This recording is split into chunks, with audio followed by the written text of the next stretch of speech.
Jadi orang yang hatinya bersih bisa menikmati keindahan Quran. Dan orang yang hatinya bersih bisa menikmati berbagai macam rangkaian ketaatan di Ramadan.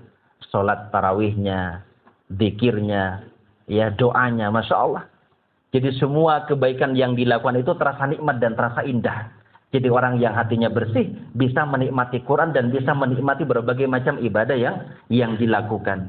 Utsman bin Affan mengatakan kalau hati kami bersih, maka kami tidak akan pernah bosan untuk membaca Quran. Kemudian tanda hati yang bersih itu yang kedua adalah ketika terjerumus kepada perbuatan dosa dan maksiat, hati itu mudah sensitif, ya, mudah sadar. Misalkan di Ramadan, lisan kita misalnya akan terjerumus kepada ucapan ghibah, ucapan dusta, namimah, adu domba, fitnah. Maka kita segera menyadari, astagfirullah, ini perbuatan dosa. Segera sadar, ingat Allah Subhanahu wa ta'ala. Berarti orang yang akan terjerumus kepada perbuatan dosa dan segera sadar kembali kepada Allah, ini tandanya hati bersih. Kalau kita gimana selama ini? Apakah segera sadar atau menikmati dulu perbuatan dosanya? Insya Allah segera sadar. Ya.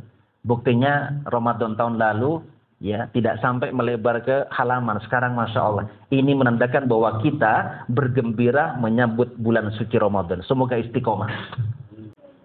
Assalamualaikum warahmatullahi wabarakatuh. Innal hamdalillah wassalatu wassalamu ala Rasulillah wa ala alihi washabbihi wa man tabi'ahum bi ihsanin ila yaumil qiyamah. Asyhadu an la ilaha illallah wahdahu la syarikalah wa asyhadu anna Muhammadan abduhu wa rasuluh. Allahumma inna nas'aluka ilman nafi'a wa rizqan thayyiban wa amalan mutaqabbala. Allahumma la sahla illa ma ja'altahu sahla wa anta taj'alul hazna idza syi'ta sahla. Ma'asyiral muslimin, jamaah salat Isya dan salat tarawih yang semoga senantiasa dirahmati, diberkahi dan dicintai Allah Subhanahu wa taala. Tiada kata yang pantas untuk senantiasa membasahi lisan kita kecuali ucapan alhamdulillah. Memuji Allah Subhanahu wa taala, bersyukur kepada Allah atas segala limpahan nikmat, rahmat, taufik dan hidayah Allah Subhanahu wa taala, sehingga kita diberikan oleh Allah kesempatan panjang umur, sehat badan, sehat rohani, bisa bertemu dengan bulan suci Ramadan. Maka kita senantiasa berdoa kepada Allah, mudah-mudahan mulai dari awal Ramadan, pertengahan Ramadan sampai akhir Ramadan, kita senantiasa diberikan oleh Allah kesehatan fisik, kesehatan rohani, bisa maksimal beribadah kepada Allah, dan kemudian ibadah kita di Ramadan diterima oleh Allah, dan kita nanti keluar dari Ramadan mendapatkan predikat muttaqin. Amin ya rabbal alamin. Salam dan salam tak lupa untuk senantiasa kita sampaikan kepada junjungan kita, uswatun hasanah kita, Rasulullah sallallahu alaihi wasallam, kepada segenap keluarganya, para sahabatnya, dan kepada umatnya yang senantiasa istiqomah di atas ajarannya, menghidupkan sunnah-sunnahnya, dan senantiasa mengucapkan sholawat kepadanya. Ma'asyiral muslimin, rahimani rahimakumullah. Kita awali dengan surat Al-Baqarah ayat 183, ayat mengenai kewajiban puasa Ramadan. Ya ayyuhalladzina amanu kutiba alaikumusiyam kama kutiba alal ladzina min qablikum la'allakum tattaqun. Wahai orang-orang yang beriman, telah diwajibkan atas kalian berpuasa sebagaimana diwajibkan atas orang-orang sebelum kalian agar kalian bertakwa. Jadi ayat ini termasuk panggilan khusus dari Allah Subhanahu wa taala yang Allah tujukan secara khusus, secara langsung kepada orang-orang yang beriman. Banyak di dalam Al-Qur'an, kurang lebih ada 90 ayat yang diawali oleh Allah Subhanahu wa taala dengan kalimat seruan terindah ini. dengan panggilan ya ayyuhalladzina amanu. Karena setelah kalimat seruan itu antara dua, antara kewajiban yang harus dilaksanakan atau larangan yang harus dijauhi. Lah setelah ayat ini, setelah kalimat seruan ini ada kewajiban dari Allah yang harus kita tunaikan. Apa kewajibannya? Kutiba alaikumusiyam, telah diwajibkan atas kalian berpuasa. Tujuannya apa? La'allakum tattaqun. Saya diberi tema untuk menyampaikan kultum Ramadan, bulan penyucian jiwa. Apa kaitannya takwa dengan penyucian jiwa? Sangat erat kaitannya. Maka salah satu buah takwa di dalam surat At-Tolak Allah Subhanahu wa taala berfirman, "Wa may yattaqillaha yukaffir anhu sayi'atihi." Barang siapa yang bertakwa kepada Allah akan dihapus kesalahan-kesalahannya. Jadi buah dari ketakwaan ketika kita melaksanakan puasa Ramadan untuk supaya Allah mensucikan jiwa kita, menghapus kesalahan kita, sehingga ketika kita maksimal beribadah di Ramadan, maka insya Allah kita keluar dari Ramadan, dosa terhapus, kebaikan ditambah, dan derajat insya Allah ditinggikan oleh Allah Subhanahu wa ta'ala. Jadi sangat erat kaitannya antara takwa dengan penyucian jiwa. Karena mustahil seseorang itu bisa bertakwa kalau tidak suci jiwanya. Berbicara penyucian jiwa, ternyata kalau kita amati, kalau kita perhatikan, semua jenis ketaatan dan ibadah itu fungsinya dan tujuannya untuk tazkiyatun nufus, untuk mensucikan jiwa. Karena secara otomatis kebaikan-kebaikan itu bisa menghapus kesalahan. Salat 5 waktu, Jumat ke Jumat berikutnya, Ramadan ke Ramadan berikutnya, itu bisa menjadi penghapus dosa selama dosa-dosa besar dijauhi. Dosa-dosa kecil terhapus dengan kebaikan-kebaikan itu. Tapi dosa besar harus diiringi, diikuti dengan taubat nasuha kepada Allah Subhanahu wa ta'ala. Dan orang yang bisa mensucikan jiwanya ini, itulah orang-orang yang beruntung, itulah orang-orang yang bahagia hidupnya. Ternyata berbicara kebahagiaan, itu tidak terkait dengan dengan pangkat jabatan, tidak terkait dengan harta. Makanya orang kalau bahagia tidak memegang kepalanya, tidak memegang dompetnya, tapi memegang hatinya. Karena bahagia itu letaknya di mana? Di dalam hati. Sebagaimana Allah berfirman dalam surat An-Nahl ayat 97 tentang konsep kebahagiaan ini. Apa kata Allah? Man 'amila shalihan min dzakarin aw unsa wa huwa mu'min falanuhyiyannahu hayatan thayyibah. Barang siapa yang mengerjakan kebaikan, amal soleh, wahwa mu'min, dalam keadaan beriman. Ada iman di hatinya, iman harus meliputi 3 unsur, unsur lisan, unsur hati, unsur jawari anggota badan. Lisan untuk mengucapkan 2 kalimat syahadat, hati meyakini apa yang diucapkan, anggota badan untuk melaksanakan apa yang diucapkan dan apa yang diyakini.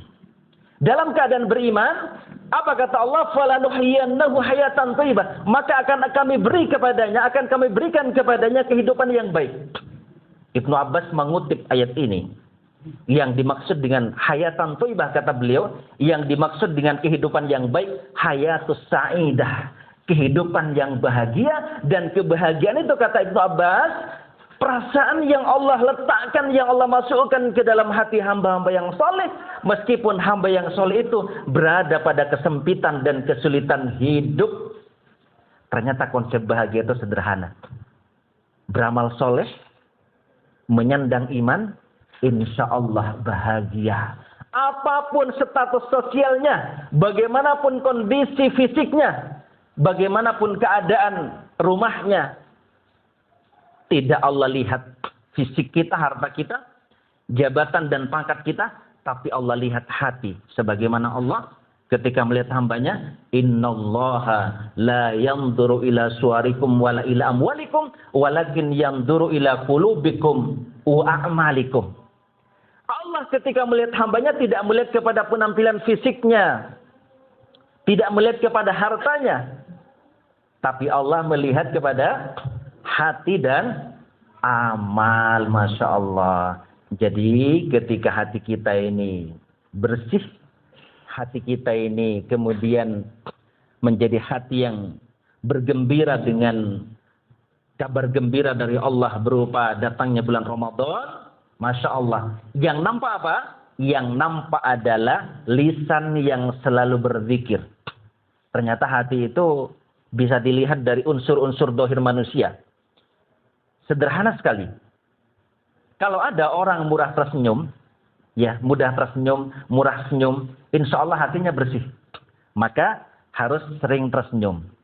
Karena senyum itu ibadah, dan dengan senyum itu membuat Anda awet muda, insya Allah. Ya, Masya Allah. Dan bisa jadi senyuman Anda itu obat bagi saudara Anda. Bisa jadi obat. Senyuman istri bisa jadi obat bagi suaminya yang lelah bekerja di luar sana. Senyuman orang tua bisa jadi obat bagi anaknya. Senyuman guru bisa jadi obat bagi muridnya. Maka banyak tersenyum. Tapi senyum itu kembali bahwa senyum itu harus ada lawannya. Supaya menjadi sebuah kebaikan dan ibadah. Baik. Kemudian ketika hati bersih. Yang nampak apa?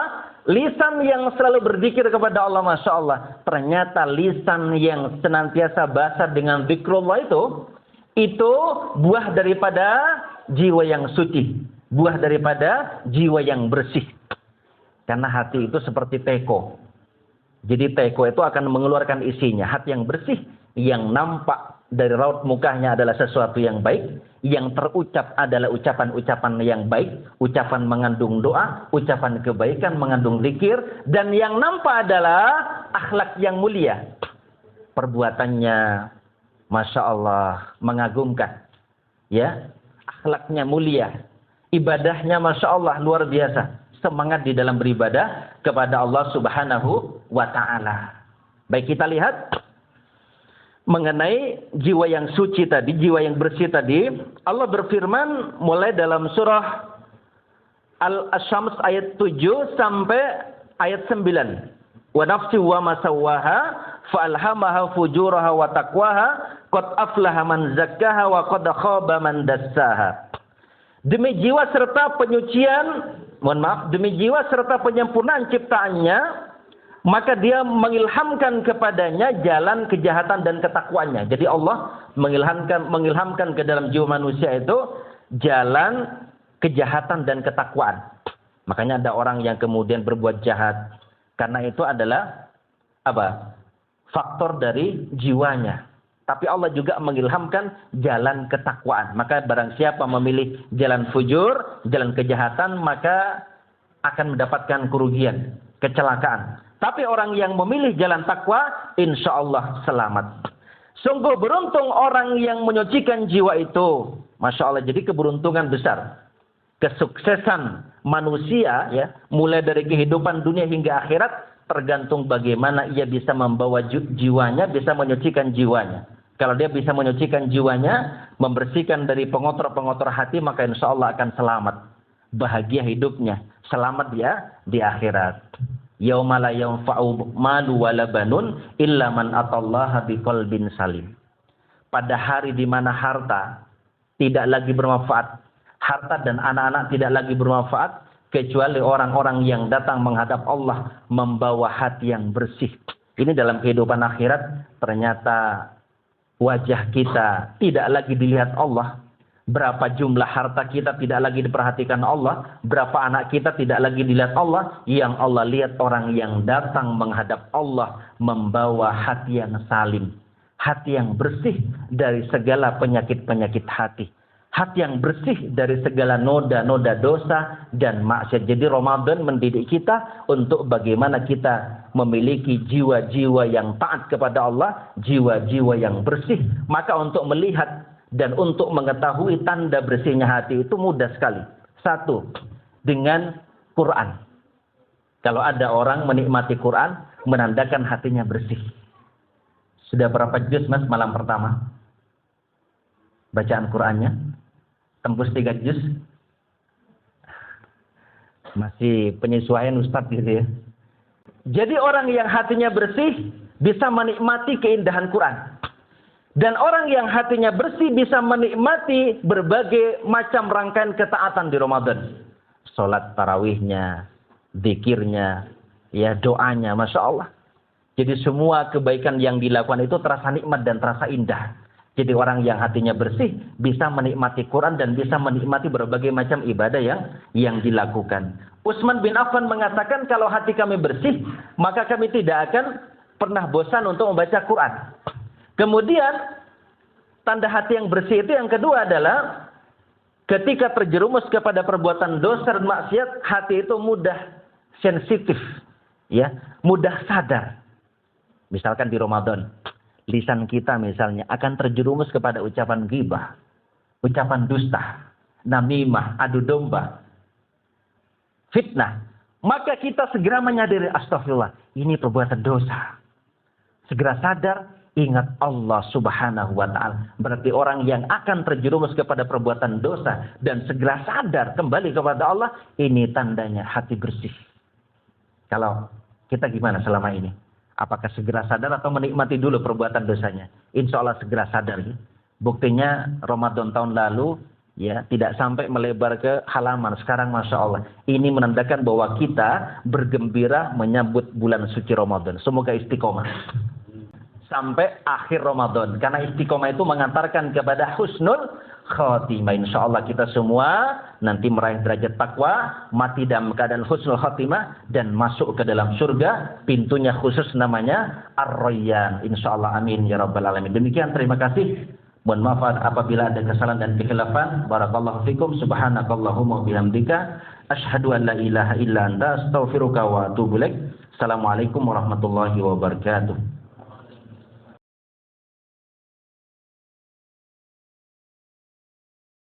Terakhir, saya ingin sampaikan doa penting. Tolong hafalkan doa ini. Dan ini doa yang diajarkan Nabi menjelang Ramadan, supaya mendapatkan kesehatan, kekuatan, keselamatan untuk beribadah saat Ramadan. Hadisnya di At-Tirmidzi, nomor hadis 3254. Qala, langsung saja, qala Nabi sallallahu alaihi wasallam, Allahumma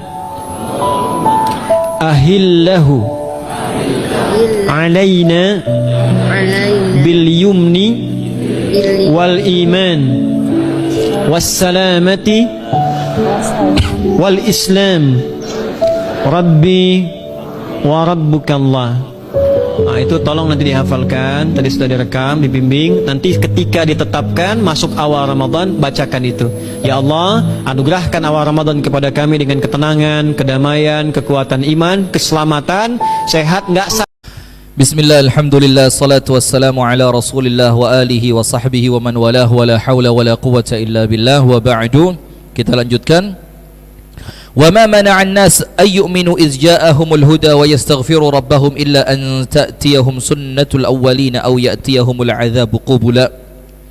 Dan tidak ada, ayat yang ke-55, tidak ada yang menghalangi manusia untuk beriman. Apalagi sekarang. Sekarang Pak, hampir semua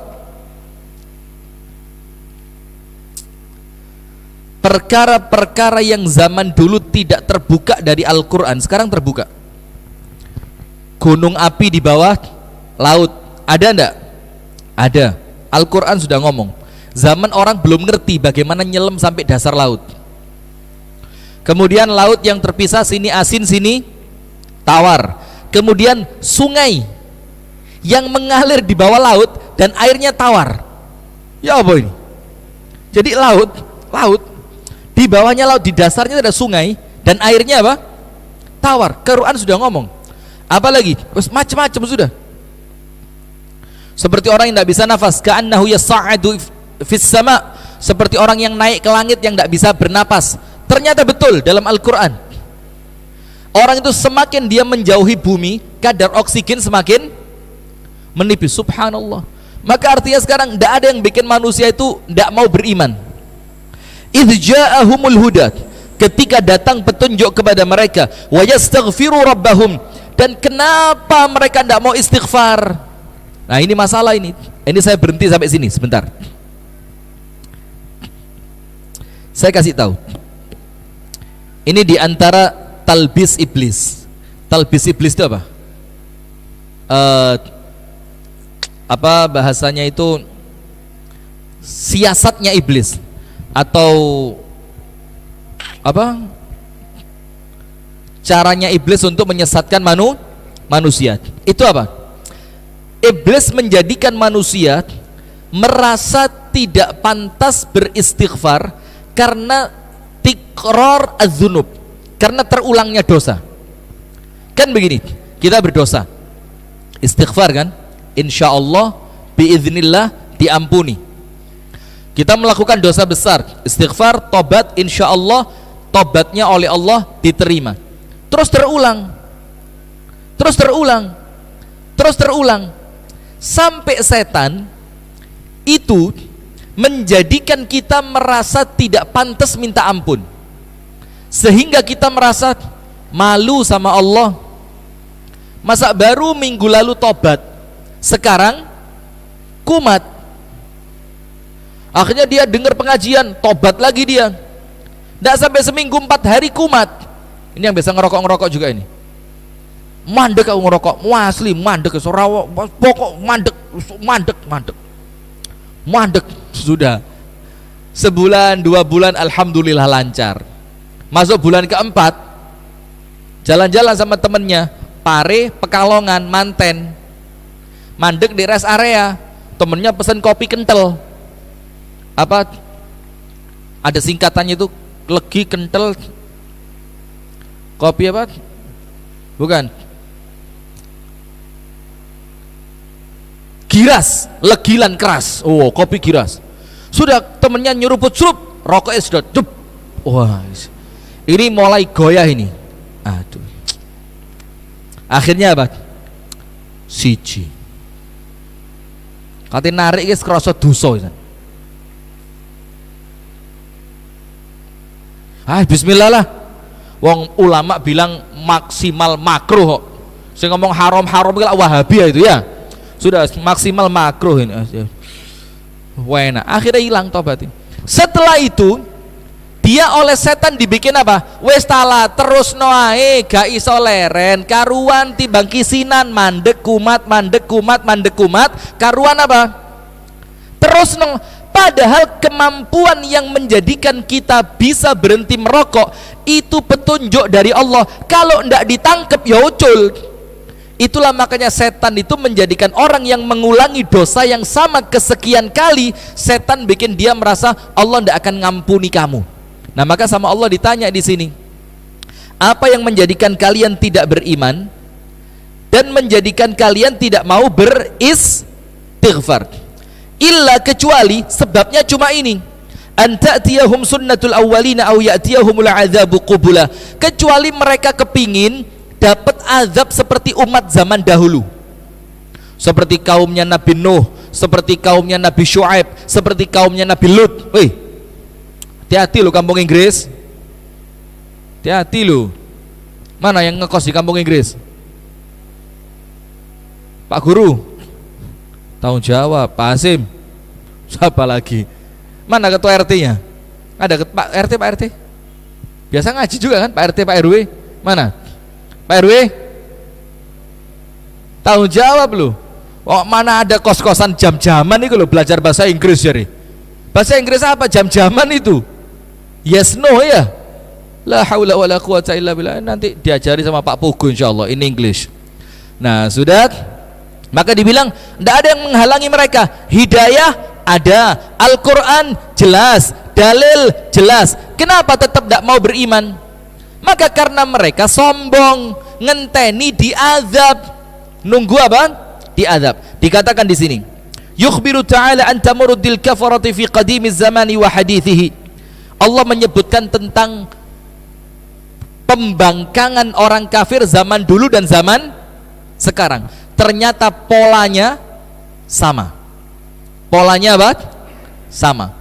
Wis ta'ala le Islam bener kok gak menangan. Loh, ada gak omongan begitu?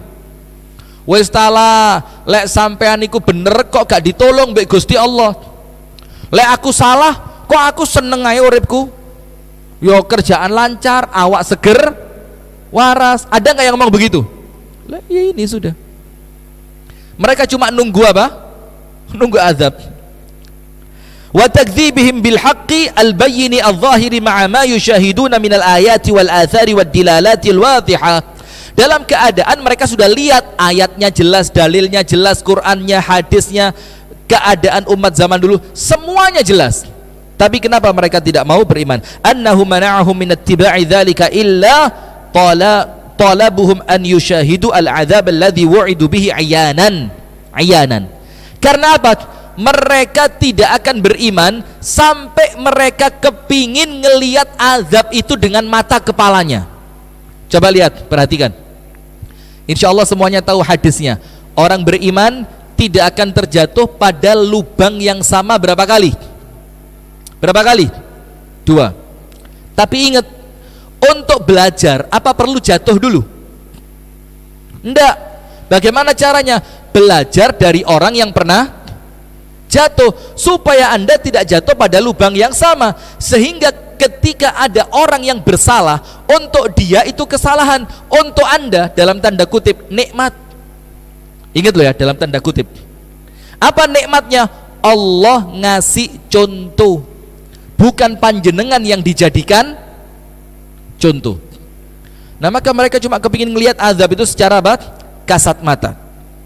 Kama qala ulaika li nabiyihim. Contoh, surat Asy-Syu'ara 187.